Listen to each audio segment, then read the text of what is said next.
Modern Tamil Nadu பார்வையாளருக்கு வணக்கம். Chennai one செயலி, அதாவது சென்னையில் இருக்கக்கூடிய பேருந்துகள் மற்றும் மெட்ரோ ரயில், அதுக்கப்புறமேல் மின்சார ரயில், மூன்றுக்கும் ஒரே ஒரு டிக்கெட் எடுத்து பயணம் செய்யலாம். அது சென்னை ஒன் செயலி மூலமாக பதிவிறக்கம் செய்து நீங்கள் டிக்கெட் புக் பண்ணி போகலாம் அப்படிங்கிற நடைமுறை இன்றிலிருந்து சென்னையில் நடைமுறைக்கு வருகிறது.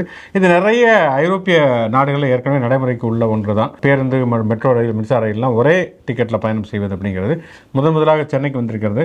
அதுலேயுமே அந்த ஆப்பை டவுன்லோட் பண்ணிவிட்டு அதில் பயணம் செய்கிற பொழுது முதன்முறையாக பயணம் செய்பவர்களுக்கு ₹1 மட்டும்தான் டிக்கெட்டு அப்படிங்கிற மாதிரி அறிவித்திருக்கிறார்கள்.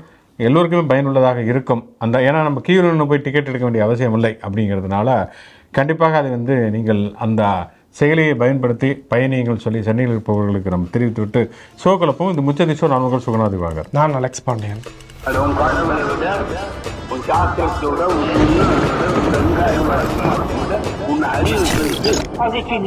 டெல்லி குண்டுவெடிப்பு என்பது ஒரு பயங்கரவாத தாக்குதல் அப்படின்னு சொல்லிட்டு ஒன்றிய அரசு முதலாக நேற்று அறிவித்திருந்தது. அதற்கு பிறகு அதற்கான ஒரு குழுவை போட்டிருக்கிறார்கள். அதுக்கப்புறமேல் நிறைய மருத்துவர்கள் அதில் சம்மந்தப்பட்டிருக்கிறாங்க அப்படின்னு சொல்லிட்டு நாள்தோறும் ஒரு சிசிடிவி ஃபுட்டேஜ் வெளியாகிறது. இன்றைக்கு கூட சிசிடிவி ஃபுட்டேஜில் இந்த பயங்கரவாத தாக்குதலில் ஈடுபட்டவர் இவர் தான், இவர் நடந்து போய் கொண்டிருக்கார் பாருங்கள் அப்படின்லாம் வருகிறது.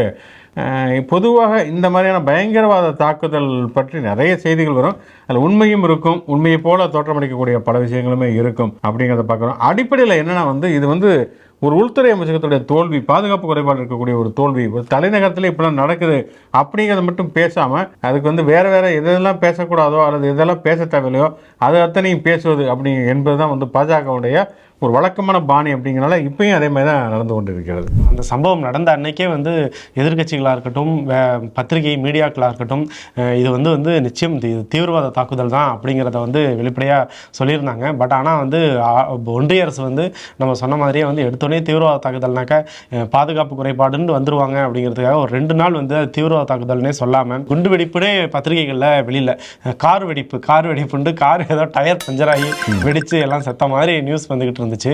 இன்னைக்கு தொடர்ந்து அதை சம்மந்தப்பட்டவர்ன்ட்டு பல பேர் கைது செய்யப்பட்டு பலி எண்ணிக்கையும் 14-15 தாண்டி போய்கிட்டே இருக்கு. அதுக்கப்புறமேலு டிக்ளேர் பண்ணுறாங்க இது தீவிரவாத தாக்குதல் தான் அப்படின்னு சொல்லிட்டு.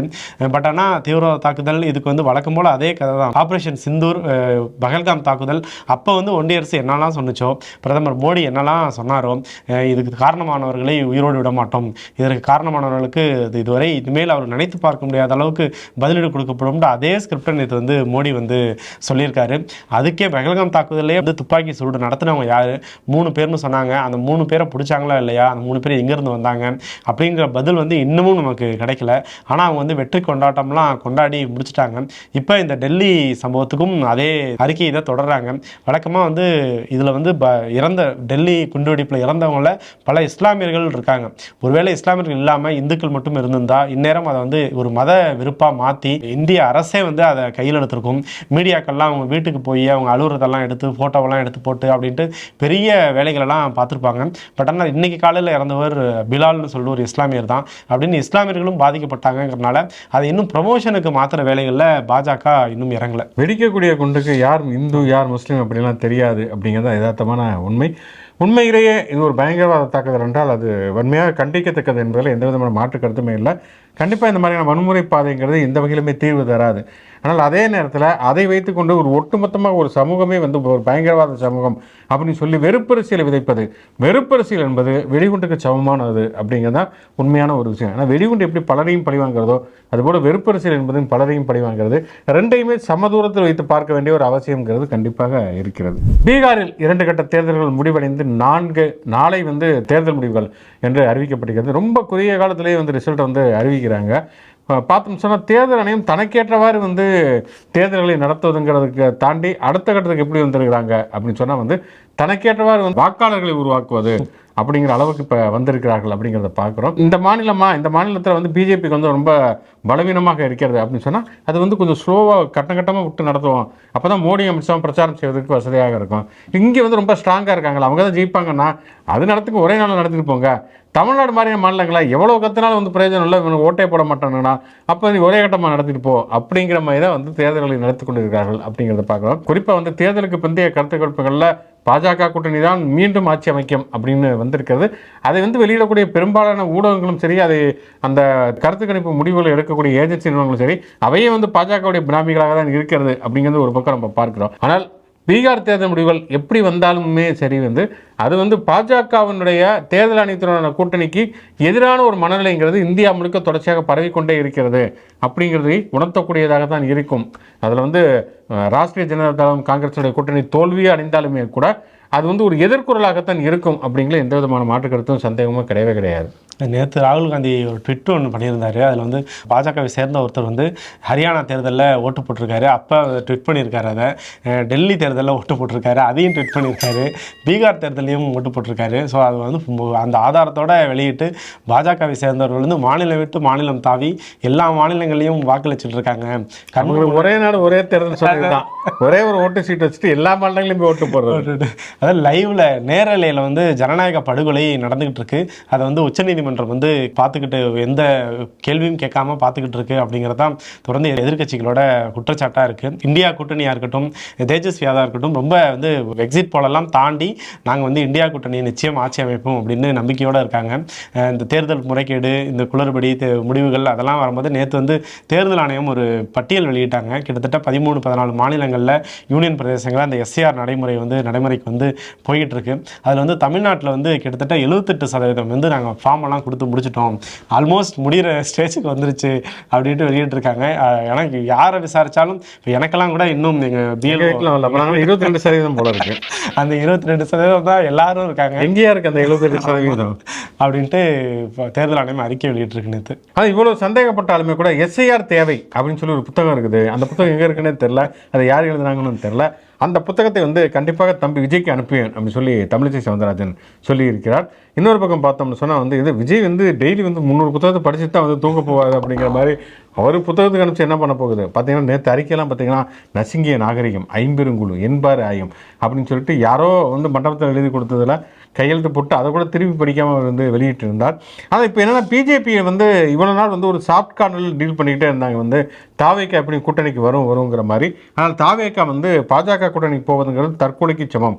ஏன்னா வந்து கொள்கை எதிரி பாஜகன்னு சொல்லிட்டு முதல் தேர்தலே போய் வெளிப்படையாக மறைமுகமாக கூட்டணி வைக்காமல் இருக்கலாம். பட் வெளிப்படையாக கூட்டணி வச்சா அது வந்து கதையே முடிஞ்சிடும் அப்படிங்கிறதுனால வந்து அப்படியே எஸ்கேப் ஆக பார்க்குறார்கள். அதனால் இப்போ பார்த்தோம்னா தமிழிசை சவுந்தரராஜனில் இருந்து நயினா நாகேந்திரன் வந்து எல்லாரும் இப்போ தான் வந்து கொஞ்சம் கொஞ்சமாக வந்து ஒரு மென்மையான விமர்சனங்களை ஆரம்பிச்சிருக்காங்க. ஆக்சுவலாக முதல் மாநாட்டிலே ஒரு கொள்கை எதிரி பாஜக அப்படின்னு அறிவித்த உடனேயே பாஜக வந்து தாங்கள் வந்து யாரெல்லாம் எதிரிகள் நினைக்கிறாங்களோ அவங்களாம் கடுமையாக விமர்சிப்பாங்க அப்படிங்கிறது எல்லாருக்குமே தெரிஞ்ச ஒரு விஷயம்தான். அண்ணாமலையெல்லாம் வந்து பார்த்தோம்னா திமுக அவ்வளவு கடுமையாக விமர்சித்திருக்காரு. திமுகவது பரவாயில்ல, அவங்க எதிரிகள். அதிமுக அவங்க கூட்டத்தில் இருக்கிற கட்சியை கல்வியாக ஊற்றிருக்கிறாரு. ஜெயலலிதாவும் ஊழல் குற்றவாளி அப்படிலாம் வந்து கடுமையாக விமர்சனம் செய்திருக்காரு. எடப்பாடியை வந்து தற்கொலை அப்படின்னு சொல்லியிருக்காரு. தாவேக்காவுக்கு முன்னால் தற்கொலை அப்படிங்கிற வார்த்தையை பயன்படுத்துவதே அண்ணாமலை தான். அப்படி இருக்கக்கூடிய பாஜக கொள்கை எதிரி அப்படின்னு சொல்லக்கூடிய தாவேக்காவை வந்து கடுமையாக விமர்சிச்சிருக்கணும். அப்படிங்கிறப்ப இவங்க சின்ன பிள்ளைங்க வந்து அதாவது இந்த சொல்லுவாங்களே வந்து இவ்வளோ நேரம் அடிச்சுக்கிட்டா இருந்தால் வலிக்கவே இல்லை, அப்படி ஓரமாக போய் விளையாடுங்கிற மாதிரி தாவேக்கா வந்து அவங்க வந்து ஒரு எதிரியாகவே வந்து ஒரு பொருட்டாகவே மதிக்கவில்லை. அதை தாண்டி வந்து தங்களுடைய கூட்டணிக்கு வரணுங்கிற ஒரு வேண்டுகோளமே விடுத்தார்கள். அமித்ஷாவிலேருந்து ஆரம்பிச்சு நயினா நாகேந்திரன் வரைக்கும். ஆனால் இப்போ கூட்டணிக்கு வரமாட்டாங்கங்குமே தாவேக்காங்கிறது ஒரு 0 தான் அப்படின்னு சொல்லி நயினா நாகேந்திரன் ஒரு பக்கம் விமர்சிக்கிறாரு. இன்னொரு பக்கம் பார்த்தா தமிழிசை சவுந்தரராஜன் விஜய்க்கு எந்த புரிதலுமே இல்லை, எஸ்ஐஆர் அவருக்கு அனுப்பிச்சு வைப்போம் அப்படிங்கிறாங்க. இவங்களே எப்படின்னா இன்னொரு பயங்கரமான இருக்காரு ஹெச் ராஜா. அவர் ஏற்கனவே வந்து விஜயை வந்து கழுவி ஊற்றி ஒரு மெர்சல் படத்தின் போது அவரெல்லாம் இறங்கி என்னென்ன ஆட்டம் ஆடப்போறாரு அப்படிங்கிறதே தெரில, காத்திருப்போம் அதுக்காக. அதாவது என்னென்னா வந்து நம்ம இந்த லோக்பால், லோக் ஆயுக்தா இந்த மாதிரி நிறைய விஷயங்களை கேள்விப்பட்டிருக்கோம். இது பெரும்பாலும் என்னென்னா வந்து ஊழல் வழக்கே இருந்தாலும் கூட ஒரு முதலமைச்சரையோ அல்லது பிரதமரையோ வந்து பதவி இறக்கம் உடனடியாக செய்துவிட முடியாது. யூனியன் பிரதேசங்களை கைதே பண்ணிடுறாங்க. அரவிந்த் கெஜ்ரிவால்லாம் கைதே பண்ணாங்க. ஆனால் முதலமைச்சர்களையோ அல்லது பிரதமர்களே வந்து அவர்களை பதவி நீக்கம் செய்ய வேண்டும் என்று சொன்னால் அதற்காக தீர்மானம் கொண்டு வர வேண்டும், ஆளுநருடைய அனுமதி பெற வேண்டும், குடியரசுத் தலைவருடைய அனுமதி பெற வேண்டும் என்று சொல்லி ஏராளமான பாதுகாப்புகள் அவர்களுக்கு இருக்கிறது, அந்த பதவிக்கு இருக்கிறது. அப்படிங்கிற அடிப்படையில் அந்த முதலமைச்சர் ஊழல் வழக்கில் வந்து ஒருத்தர் மேலே குற்றம் சுமத்தப்பட்டிருக்குன்னு சொன்னால் முதலமைச்சர்களையும் பிரதமரையும் வந்து பதவி இறக்கம் செய்வது அப்படிங்கிற ஒரு மசோதா, அந்த மசோதாவை பற்றி ஆராய்வதற்காக பிஜேபியில் இருந்து ஒரு மிகப்பெரிய செயல் வீரர் ஒருத்தருடைய தலைமையில் வந்து குழு போட்டிருக்காங்க. அபராஜிதா சாரங்கி யாருன்னு தெரியுமா உங்களுக்கு? எனக்கும் தெரியாதுங்க, யாருன்னு தெரியல. இது வரைக்கும் அவங்க என்ன பண்ணியிருக்காங்கன்னு தெரியல. அவங்க இவ்வளோ பெரிய அறிவாளி, அவன் அரசு சட்டத்தில் எந்த அளவுக்கு நிபுணத்துவம் பெற்றவங்க, என்ன ஃபீல்டு ஒர்க் பண்ணியிருக்காங்க, எந்த தொகுதி எம்பின்னு கூட நமக்கு தெரியாது. அவங்க தலைமையில் ஒரு குழு போட்டிருக்கிறாங்க. அந்த தலைமையில் போட்டிருக்கிற குழுவில் அதிமுக இருக்குது, ஆனால் திமுக இல்லை. தமிழ்நாட்டில் பார்த்தீங்கன்னா 40 தொகுதியுமே திமுக தான் வெற்றி பெற்றிருக்கிறது. அவர்கள் தான் எம்பியாக இருக்கிறார்கள், தமிழ்நாட்டிலையும் புதுச்சேரியிலையுமே. அதிமுக இருக்கிறது வந்து இதுதான், ராஜேஷ்வா எம்பி தான். ஆனால் அவங்க வந்து அணியில் இருக்காங்க, அந்த குழுவில் இருக்காங்க. திமுக இல்லைங்கிறப்ப இது எந்த அளவுக்கு பயங்கரமான ஒரு குழுவாக இருக்கும், இவங்க என்ன மாதிரியான முடிவுக்கு வருவாங்க அப்படிங்கிறது நமக்கு நல்லாவே தெரியும். ஏன்னா ஏற்கனவே வக்பு வாரிய மசோதாவுக்காக ஒரு குழு போட்டாங்க, நாடாளுமன்ற நிலைக்குழுவுக்கு அனுப்பிச்சு அதில் கூட எதிர்க்கட்சிகள் எல்லாரையுமே வந்து இஷ்டத்துக்கு கடுப்பேற்றி கடைசியில் அவங்களை ஒட்டுமொத்தமாக சஸ்பெண்ட் பண்ணிட்டு ஒரு சட்டத்தை நிறைவேற்றினார்கள்.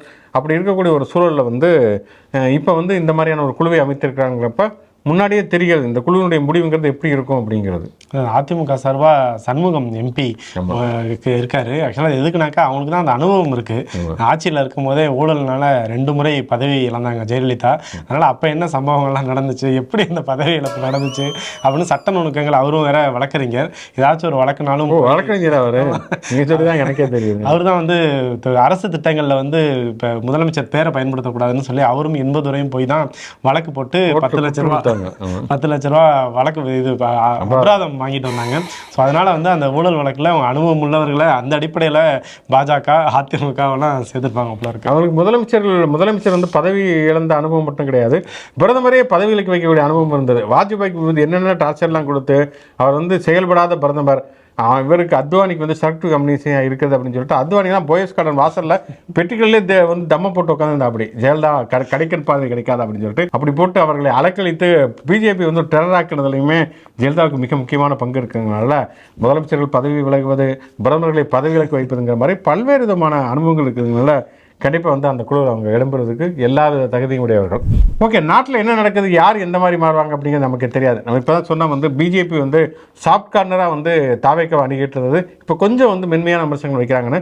டொனால்டு ட்ரம்ப் அவருமே பயங்கர டெரராக இருந்தவர். இப்போ பார்த்தா வந்து அமெரிக்கர்களுக்கு அப்படி ஒன்றும் பெருசாக திறமையெல்லாம் ஒன்றும் கிடையாது, வெளிநாட்டில் இருக்கிறவங்க தான் திறமையாக வேலை பார்க்குறாங்க அப்படிங்கிற அளவுக்கு அவர் வந்திருக்காருன்னா அப்போ உள்ளே இருக்கக்கூடிய கம்பெனிகள்லாம் வந்து கொஞ்சமாக டொங்கலாகி இருக்கிறது அப்படிங்கிறது தான் அர்த்தம் அப்படின்னு புரிஞ்சுக்கலாம். ஓகே, கடைசியாக ஒரு விளையாட்டு செய்தியை சொல்லி பிடிப்போம். ராஜேந்திர பாலாஜி இப்போ தான் லைம் லைட்டுக்கு வந்துட்டு இருக்காரு. இந்த பிள்ளை இல்லாத வீட்டில் வந்து துள்ளி குதிப்பதை போல. நேற்று பார்த்தோன்னா ஆர்பி உதயம் வச்சிருந்தாரு, எடப்பாடி பழனிசாமி காலத்தில் தான் அதிமுக சுதந்திர காட்டை சுவாசிக்கிறதுன்னு. அப்போ ஜெயலலிதா காலத்துலாம் ஜெயிலில் இருந்தாங்கிறது அவரே வந்து ஒத்துக்கிறாரு. அது உண்மையும் கூட. ஏன்னா வந்து ஜெயலலிதா காலத்தில் இவங்க வந்து மைக்கு ப்ரெஸ்ஸு இதெல்லாம் வந்து இவங்க பார்க்கவே மாட்டாங்க, வந்து அப்படியே தெரிச்சு ஓடிடுவாங்க. ஜெயலலிதா இறந்ததுக்கு பிறகு பார்த்தீங்கன்னா ஆளாளுக்கு இஷ்டத்துக்கு வந்து கருத்துக்களை வந்து அள்ளி தெளிப்பது அப்படிங்கிறது. அதில் மிக முக்கியமான ஆள் வந்து ராஜேந்திர பாலாஜி. ஏன்னா அவரெல்லாம் யாருன்னு நமக்கு தெரியாது, மோடி எங்கள் டாடி, எல்லாத்தையும் மேலே இருக்கிற பார்த்துக்கலாங்கிற மாதிரியான புகழ்பெற்ற பொன்மொழிகளை விதித்தவர். இப்போ அடுத்து வந்து பொன்மொழி விதித்திருக்காரு. என்னென்னா வந்து அதிமுகலாம் பிடல் காஸ்ட்ரோ, சேகுவாரா, பிரபாகரன் இவங்களுடைய வாழ்க்கை வரலாறுலாம் படிச்சிங்க. அப்படி படித்தாதான் நாங்கள் வந்து அதிமுக ஆட்சி அமைப்பதற்காக போராட முடியும்னு இருக்காங்க. பாவம் அந்த பிடல் காஸ்ட்ரோ, பாவம் அந்த சேகுவாரா, பிரபாகரன் வந்து எப்படியாவது வந்து கைது செய்து வந்து தமிழ்நாட்டுக்கு இழுத்துட்டு வர வேண்டும் சொல்லி தீர்மானப்பட்டவர் ஜெயலலிதா. அப்போ சபாநாயகராக இருந்தவர். இப்போ சீமானுடைய மாமனர் காளிமுத்து. அப்படிப்பட்ட பிரபாகரனுடைய வாழ்க்கை வரலாறு படித்தோம்னா அதிமுகவுக்கு உழ வேண்டிய ஒட்டுமே விழாமல் தான் போகுமே தவிர அதில் என்ன வந்து ஒரு ஆசை ராஜேந்திர பாலாஜி அப்படின்னு தெரியல. பிடல் காஸ்ட்ரோ, சேகுவாரா அவங்களே இவ்வளோ பெரிய போராளிகள் அப்படின்னா தெரியுமா? முதல்ல ராஜேந்திர பாலாஜி அவங்க யாருன்னு தெரியுமா? பேரை கேள்விப்பட்டிருப்பாரு தவிர பிடல் காஸ்ட்ரோ யார்? அமெரிக்க ஏகாதிபத்திய கண்களை விரலை விட்டாட்டிய ஒரு மாவீரன் பிடல் காஸ்ட்ரோ. சேகுவாரா வந்து எனக்கு வேர்கள் கிடையாது, கால்கள் தான் உண்டு அப்படின்னு சொல்லிட்டு வந்து ஒவ்வொரு நாட்டினுடைய புரட்சிக்காக வந்து பயணித்து கொண்டே இருந்து அதே அமெரிக்க ஏகாதிபத்தியத்தினால் வந்து ஒரு பள்ளிக்கூடத்தில் வந்து சுட்டுக் கொல்லப்பட்டவர். சுட்டுக் கொள்வதற்கு முன்னால் 2 கைகளையும் வெட்டி வந்தவரை வந்து சுட்டுக் கொண்டார்கள். அப்படிப்பட்ட போராளி, புரட்சி தலைவர் வச்சிருக்கிறதே புரட்சிக்கான ஒரு இழுக்கு. இதில் சேகுவாரா, பிடல் காஸ்ட்ரோ, அப்புறம் பிரபாகரன்லாம் படிச்சுட்டு வந்து அதிமுக ஓட்டு போடுங்க அப்படின்னு சொல்லுறதுக்கு பார்த்தீங்களா? இதெல்லாம் வந்து உண்மையிலேயே அமெரிக்க ஏகாதிபத்தியம் வந்து ஒரு தடவை சுட்டுச்சு வந்து இவங்கெல்லாம் வந்து சேகுவாரா வந்து சுட்டுருக்குறாங்க அப்படின்னு தான் சொல்ல முடியும்.